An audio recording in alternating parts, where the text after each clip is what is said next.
On this episode of ResiWeek, feeling unsafe in the office, zoomification opportunities, and CEDIA in-person training. All this and more on this episode of ResiWeek. The network for the AV industry. What are you listening to? This is AV. This is AVNation. This is AVNation. This is ResiWeek episode 260, Never Coming Back. Support for AVNation is brought to you by Draper, focused on innovative solutions. Welcome to this episode of ResiWeek. This is your weekly roundup of all the latest news and stories for the residential AV industry. I'm your host, Matt D. Scott for AVNation.tv. And this week, I'm pleased to be joined by two of my good friends. First, we have Mr. Ken Eagle. He is the Senior Global Director of Training for Athlona. How you doing, Ken? Good to see you, Matt. Doing well. Thank you. Thank you. Hopefully your backswing didn't throw you off too much. No. I'm a little sore, but I'm good. Yeah, it must be rough golfing in January. Then we have Jeremy Glowacki. He is the Executive Editor at Residential Tech Today. How you doing, Jeremy? Doing well, Matt. Hey, it's great to be on with Ken again. I was on last time with Ken. I think we're becoming like partners in crime here. We're grouping you guys together now. I know it's the hairstyle, I think. I didn't want to mention it, but yeah. All right, gentlemen, let's kick this off. There has been some cool things going around recently. If you've missed it, CEDIA, their board has sat the executive committee and some new elected directors who are serving this term. Mainly Shannon Bush, Eddie Shapiro, and Michael Sherman, as well as Albert, who is voted back in as well. So that's very cool. Congratulations to them. Let's kick this off with a couple of cool stories, mainly focusing around the workplace. This comes to us from CE Pro. A study by Honeywell has found that over 70% of the U.S. workforce does not feel completely safe working in their employees' buildings. This number stretches beyond 80% for those who are currently working remotely. Yeah, so that says that like 20% of the U.S. feels comfortable working in their office. Ken, let me start with you on this. This is, and I'd love to see, the skeptic in me would love to see how this question was worded, how this was phrased in this study, because while not trying to diminish anyone's fear of going to work, I do wonder the level of fear versus we really enjoy just working from home. I wonder what the balance is, but what does this look like for, everyone, as far as the conversations that this summer life will kind of get back to normal and we will get back to work as normal. What is our time frame actually going to look like for most people getting back into that office setting? Yeah, that's a tough question to answer. I mean, it's going to depend on a number of variables at a much higher level, a countrywide level. Number of vaccinations we get. I know in our conversation earlier we were chatting a little bit. It's very difficult to get back into the office without knowing the status of vaccinations, right? If anybody's been vaccinated, if you haven't been vaccinated. Personally, I think most people would feel this way. If I had the vaccination, I'd feel a lot better about going into work. But other people who might be in there, they may not have the vaccination, may not feel good. I think we're a little ways out, honestly, Matt. And a couple of thoughts here. Number one, it's really difficult to get back into the building when you don't know the status of each person coming in and where they're going, where they're coming in and out. Here's what I mean. You've got a contingency of people in the office. Every company does. We're not 100% from home. You have some essential jobs that are in the office. Those people have been there for the last 8-10 months, still doing their work. You have to be very careful how we bring people back in and not upset that business environment that's already running and working and continuing to make us money and keep the business moving forward. We can't risk getting those people sick with other employees coming in. Likewise, holding meetings or trainings and bringing out people outside the organization and even if my company goes back 100%, everyone's in there, it becomes difficult to bring in outside people and risk, again, my employees. If I risk my employees, not only do I risk their safety and health, but I risk their kind of contribution to the business by them being out sick and not being there. So it's gonna be a slow approach, possibly even a phased approach. Like I said, you've got essential employees in there right now. Maybe there's a phase 2 essential employee, a phase 3 essential employee, until you can safely bring them back in. I just don't see us turning on the spigot and everybody goes back in one shot. That's too much. And I think you're onto something else there too. As you mentioned, when do people decide they want to go back versus they just enjoy working at home more? For a long time, we didn't let people work at home because we didn't know. Now they have to be at home, and we've seen business continue. So some people are going to choose to not want to go back. So I think that's a bridge that's got to be crossed in some areas too. I've always worked remote. Our corporate office is in California, at Lona's in San Jose, California. There's no plans for me to be able to travel to California because that's still a risk too, to be able to make that commute. So there's a risk in that piece as well. And obviously this is a much bigger, when you get into that requirement to work in the office conversation, that is a massive conversation, and every company will have to deal with that independently. Jeremy, arguably one of the most interesting aspects of this article to me was that last paragraph when they talk about the top health and safety measures that surveyed workers want to see, including temperature checks, cleaning procedures, updated air quality systems, touchless door entries, and technology for contact tracing. When you look at, the majority of office spaces or office buildings that you've just been to, manufacturers, that takes a massive investment to just go to, automated door systems. That is not, $1,000 a door. That could be significantly higher. You start talking air quality systems and everything from UV filters all the way up to, completely rebuilt HVAC systems. That is a massive investment. At what point will that be phased as well? Will that be something where those will be the specific drivers that push back to work? I think, when they answer that question, it's kind of an ideal world. And the reality of that is probably a lot less. But I think that if you're a business owner and you want to bring people back in at some point, you think about what is a healthier work environment in general. And you can do that in different levels. I mean, you can have hand sanitizer stations throughout the place. That's a very basic thing. Promoting, that kind of a sanitary kind of environment. I do think ventilation is important. Maybe that just means changing the filters on a more regular basis, really being on top of that stuff. And maybe it's about the airflow being a little higher than usual or than in the past.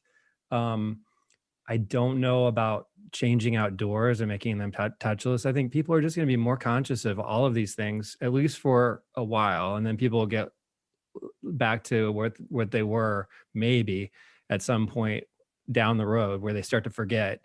Think about how many viruses we were fending off and getting sick from before the coronavirus, which is so much more fatal, and serious, but just sharing spaces. And now I think we don't want to even come near something like that. We've kind of all put up our guards, at least those of us who care for our health, and so you go into a room where you don't know where someone's been. You don't know if they've had a vaccination, that type of thing. And it's rough. The thing that our industry is interesting, our folks have been in the field, the integrators have been in the field the entire time, going to homes and learning how to be safe and how to respect their clients' spaces and that sort of thing. So that part of our world is much more progressed and ahead of the curve on a lot of this. but it is that shared space. Most owners are not in the office. Most owners are remote, managing things. There aren't meetings in offices that often anymore. People aren't using their showrooms, I don't think, anymore. And so when it comes down to returning, I just think that you're going to maybe limit the number of people. You're going to probably stick with masks for a while. I don't think that's going to change even after vaccinations happen. They say that really best practices are to keep the mask going for a little while longer. So there are just going to be a lot of different habits and best practices, I think, that maybe aren't as expensive, but are just smart and keeping kind of current trends going right now. Yeah, very good. All right, gentlemen, let's move on to our next story of the day. This comes to us from a Residential Tech Today and a good friend of the show, Mr. Henry Clifford. Zoomification, improving the Zoom experience to live, learn, and worship. If you read through this article, it's another really good one from our friend Henry. He talks about how at Livewire they have focused their Zoomification phenomena on three different sections for their company: remote learning and providing solutions for that, both for home and K to 12, as well as Take Me to Church and creating interactive experiences for churches, and lastly, the family call and ways to improve that. Jeremy, let me come back and start with you on this one. This has been a really interesting topic to kind of watch through the course of the year or so that we've been kind of changing business practices a little bit, and watching how different integrators are approaching how to sell through this, because obviously it's fairly simple to go in and make a pitch for a high quality network, right? Everyone needs a quality network to make stuff like this show happen, make work from home and everything else that everyone's doing online happen easily. It's a little bit harder to expand beyond that and not sound tone deaf. Henry, who is a phenomenal businessman, has come up with a really good solution of making this kind of a friendly upgrade. Is this something that most integrators have, or maybe are missing the boat on, and could improve the way in which they're going after these progressive and potential opportunities? I think it varies. I do think that the common thread that I keep hearing from integrators I interview is the network. And there's just no argument anymore about the importance of the quality of the network and making sure you aren't dropping calls or having quality issues on what have become basically your important communication. Our expectations vary in terms of what we expect, because everyone's got a different bandwidth and things like that on their calls. Their lighting is not always the best, but you've got people having very critical work calls. You've got kids learning from home, and these are things that are all competing for the bandwidth of the home. So I have no that's so consistent across the board.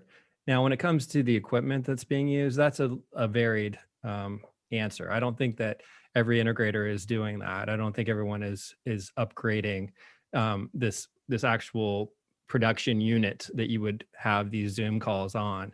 I do think it's an opportunity, and manufacturers are stepping up to create new packages, like that new Crestron package that you can get that really works well. And he cites the Leon piece. That's just a nice way to integrate a camera into a home space and not make it look like you've got this laptop setup or whatever in your family room. I do think that there is going to be an ongoing need for this sort of thing, whether people are still in the pandemic or are just continuing like we're talking about, working from home. Those who have learned that they don't need to go into an office environment, their CEOs are going to make the decision for them. Hey, we're downsizing our office space. We don't need it anymore. It's costing us a lot of overhead. So you're going to be working from home for the foreseeable future. They're going to want a more comfortable setup, and they may need to turn to a professional to help them get that. So I do think it's an opportunity for sure. Now, how you put that together is a work in progress. There are a couple solutions, but not a lot. So I think that manufacturers are definitely going to step in and help out the integrators in this area. I'm really glad you brought up the solution base because Ken, what I kind of wanted to talk to you about was partially because you used to be an integrator, but also because you work for a manufacturer today. What is the level and how do you gauge that? Because I've seen clients who have gone as simple as, hey, we just need a way to easily get our computer or our tablet mirrored to the TV. So when we have a Zoom call with the family, I can hold the tablet, but my wife and the kids can see everyone on the TV and we can kind of pass it around as everyone's talking, to the full blown, kind of solutions that Henry's talked about and Jeremy alluded to, where heck, you've got a computer behind the TV that's running a Zoom client and you're running a Logitech or a Brio or, a true conferencing system in your living room. How do you provide a solution for those varying levels? And what would you say is kind of the average base point that the average consumer who's going to work with someone in our industry is going to be comfortable with? Yeah, so great question. Let me start with this explanation on it. Because at Lona, who I work for, we've been in the role of creating packages like this for quite a while. So it's a great place to start if you're doing any research for anyone out there who's looking. But you think about the way we communicate in these video conference, well, we call them our soft codec conferencing tools like Skype, Zoom, GoToMeetings, BlueJeans, et cetera. So in a one-to-one, Matt, if you and I just want to talk, we can jump on with a tablet or a laptop with an integrated camera and a microphone, and we can have a conversation. That's pretty easy, and these tools really work super well for that, just like they are out of the box. The challenge becomes when we want to expand just a little bit behind that. For example, in a business space, if I walk in and I sit down into a room with you and Jeremy, and we want to have a conversation with Mitchell on the other end, and we've got my laptop and I open it up and I get my camera, my integrated microphone. What happens when, that works great for me talking to Mitchell, but what happens when you or Jeremy need to jump into that conversation?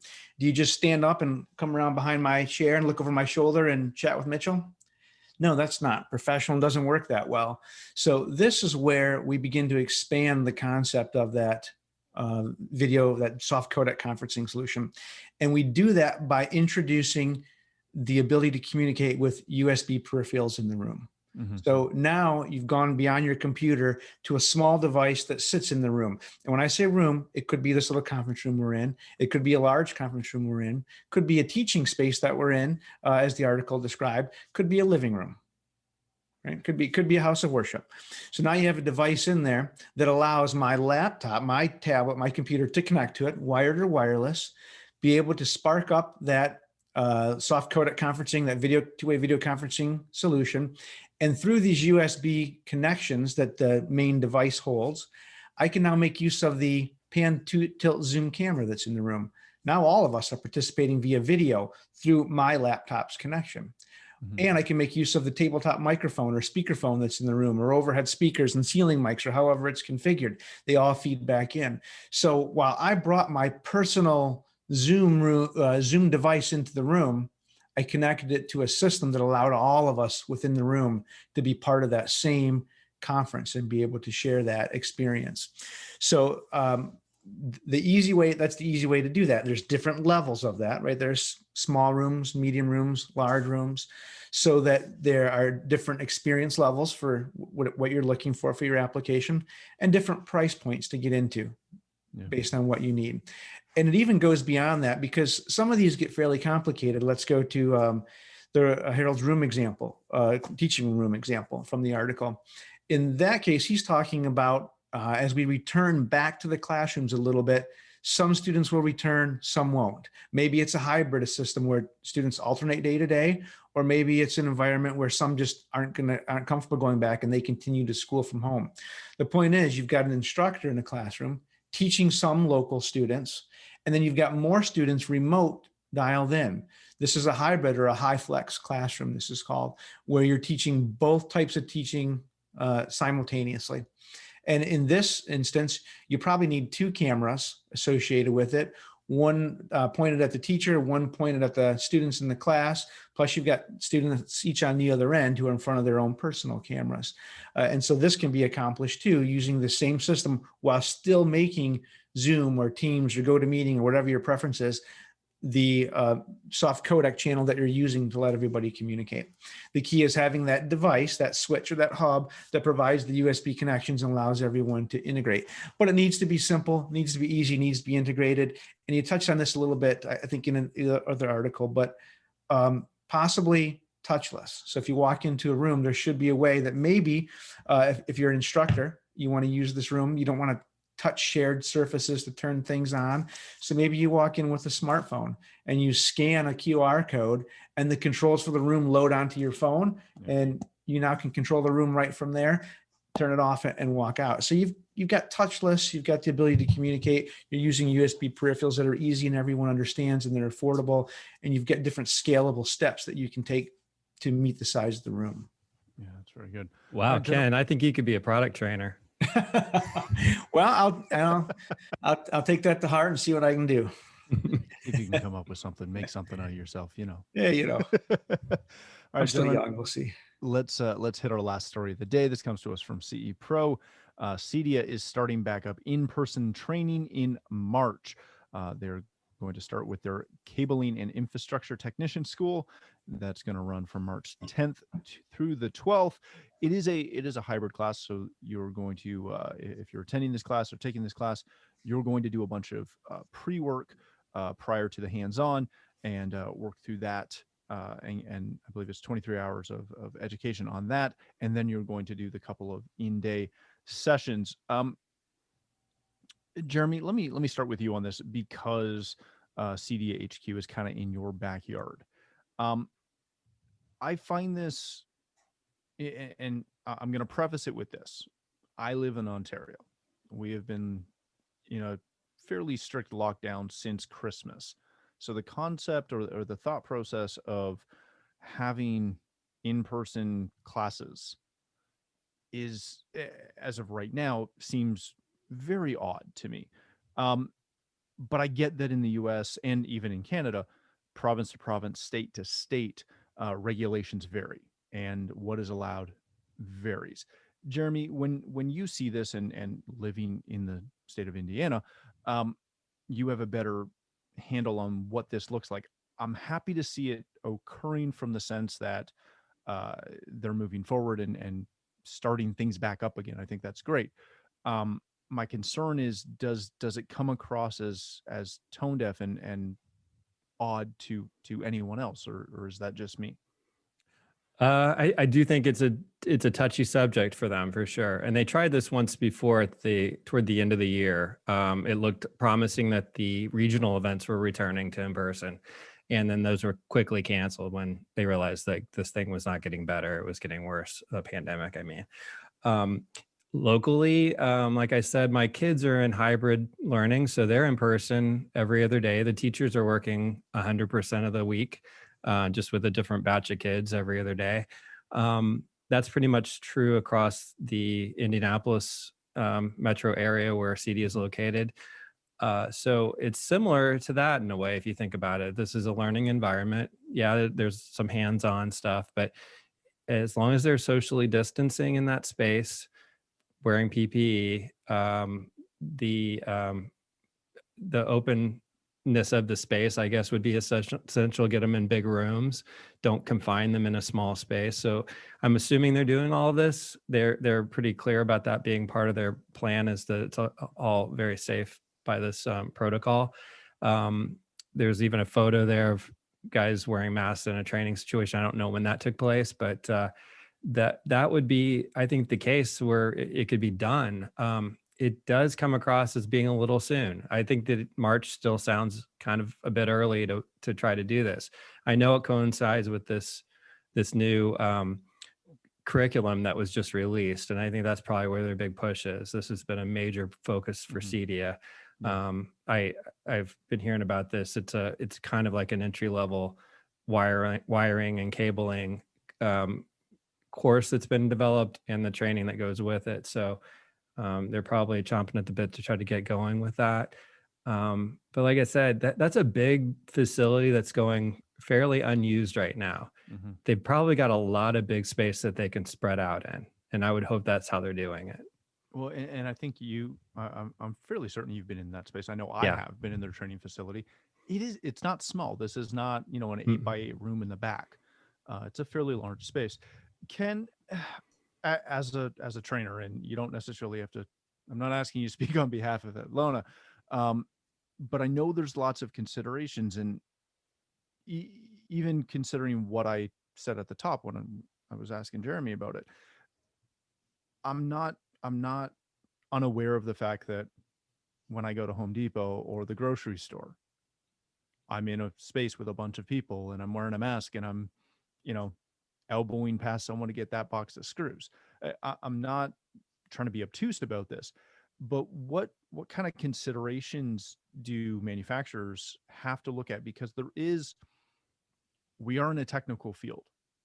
There is no true replacement for on-the-job training, hands-on training. There comes a point when you have to physically, make a connection, make a connector, build something. You can't always do that in front of a computer on Zoom. What is in-person training, and what does that comeback look like to you? When do you see that becoming commonplace and able to be announced without people like me going, hey, easy now? Yeah. Yeah. Good questions. This one really hits close to home because we do operate 2 physical training centers in the US and several more internationally as well, which are all suspended at the moment. And there's several considerations here and how do we open those back up? And to Jeremy's point, my kids are in a hybrid mode and they're back in school here too. Every other day they're going in and going to school. The challenge with bringing somebody into one of our training centers is they're not local. They just don't hop in the car and drive over. They've got to travel. They've got to stay in a hotel. They've got to eat out at restaurants. There's more at stake for them to leave home and come and do that. So getting the commitment to open those back up from people who want to travel is hard. And I think, some of the big trade shows are going to struggle with that as well. Mm-hmm. Also, inside of our facility, there's a challenge there too, because maybe unlike CEDIA, I don't have an entire building that's dedicated to training. I've got training classrooms where people are together. We've got labs where people work together on things. So, you can break those labs up and teach fewer people at a time, so they're more spread out. That's potentially an option there. But you still have a shared space. Meaning shared cafeterias, shared bathrooms, shared hallways around in that room. And here's one of the big things about training. When you come into especially like a manufacturer's training event, not only do you come for the hands-on training and the product training, because as you mentioned, it's hard to get that over a Zoom call. Mm-hmm. The one thing you get with hands-on that you don't get in the Zoom call training is the camaraderie of chatting around with other people who are in your industry, who are trying to learn the product and maybe experiencing similar difficulties or challenges or wins that you are. And it's great to chat about that in the classroom, at dinner that night, around a bar for a couple of drinks, for breakfast in the morning. Those are intangibles that are part of the training experience, right? And when can we feel safe about bringing those back and not putting your customers at risk who are coming in to train, or your own employees in the building? So when and what does that look like? I don't know. There's questions still out there. What's the new administration, Biden's administration, going to do in the US? We're seeing some changes now, so we need to see what the long-term effects of that are. The vaccines, I can tell you personally, I'm not looking at opening up any in-person training until after the first half of the year. So if we can do it, it'll be the second half of the year. And if it did happen, it would be in a limited capacity. Mm-hmm. And I think you're looking at 2022 before I'm looking at 100% back to where we used to be, provided we stay on the path we're on today and things don't get worse again. Yeah. So I think that's what I'm looking at the moment.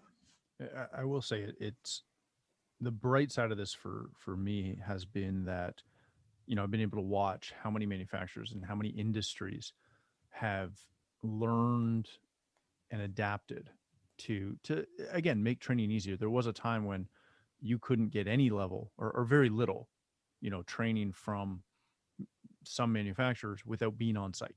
Yeah. And you had to fly to, Florida, or you had to go cross country. Yep. Whereas everyone has worked really hard to create some level of training, some level of, assistance. And it's been really cool to see how broad that has become, which is fantastic. Yeah. To your point, if I can add on to that, one of the things that we've done over the past, 8 months here is offered a hybrid training approach. Since we're not meeting in person, there is some level of training you do online.